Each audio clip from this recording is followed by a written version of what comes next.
My final questions are in relation to the situation in Bangladesh. A significant number of members of the diaspora, the Bangladeshi diaspora, have raised with my office concerns about the human rights abuses of the Rapid Action Battalion. Is this a matter that the Australian government has raised with the Bangladeshi government? Look, Senator, again, with Bangladesh, we do regularly raise human rights issues. That is true for our communication here with the High Commission, our communication in Dhaka through our High Commission. Also, other meetings we have, for instance, when Assistant Foreign Minister Watts visited Bangladesh in recent weeks, he's made representations on human rights issues, especially the need for free and fair elections. Similarly, I raised myself a range of human rights issues with Bangladesh in our regular senior officials talks, which were held in Dhaka in March, going to issues of free and fair elections, freedom of expression, the death penalty and so on.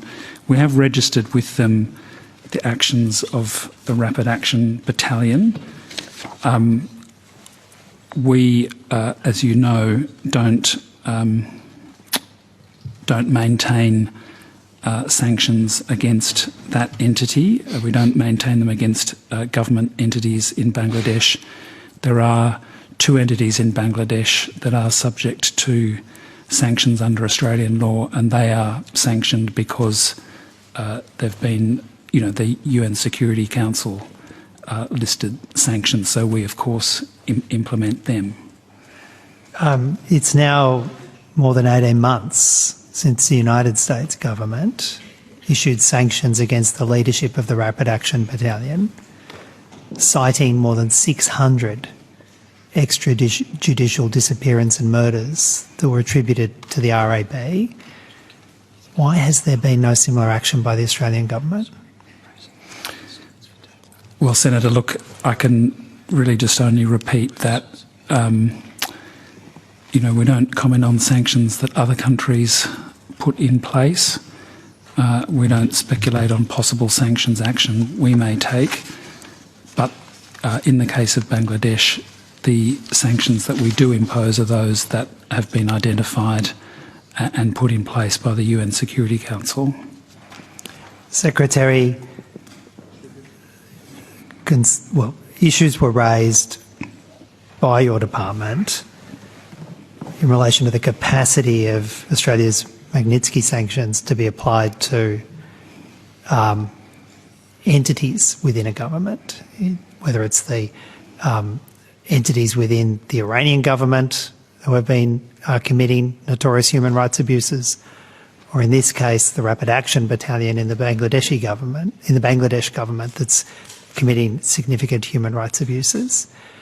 Is there any work being done to review our laws to ensure that organisations like that can be targeted under Magnitsky provisions?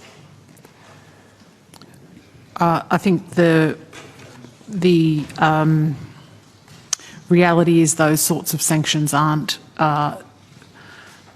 well aimed at organisations that are parts of states.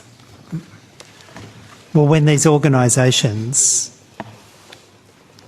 are politically directed and notorious and clearly identifiable,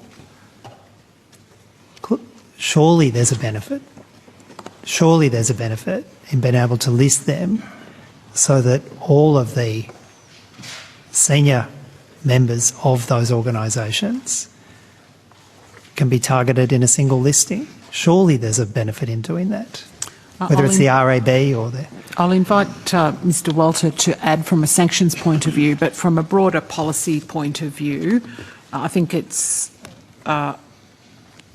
worth recalling that sanctions aren't the only policy tool available. They're not the only, they're rarely the first. We are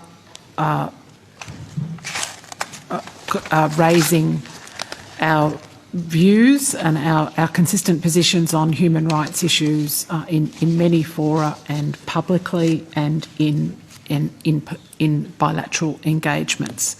But if there's any brief comments that you want to add, Mr. Walter, from a sanctions framework or regime point of view?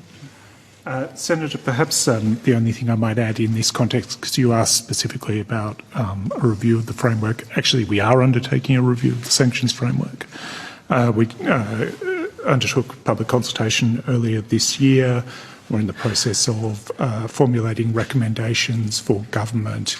And of course it is looking at the overall scheme for how we impose sanctions, and I'm not really able to speculate anymore on where the government might go with that, but it is absolutely looking at how current sanction schemes are structured and how we impose them. And my final question is there a time frame for that, Mr. Walter? Well, there is, in the sense that the autonomous sanctions regime is scheduled to sunset next year. Yes. In April, I think, from the top of my head. So, yes, we're working. Before the sun sets? We would like to have something in place before it sunsets, absolutely.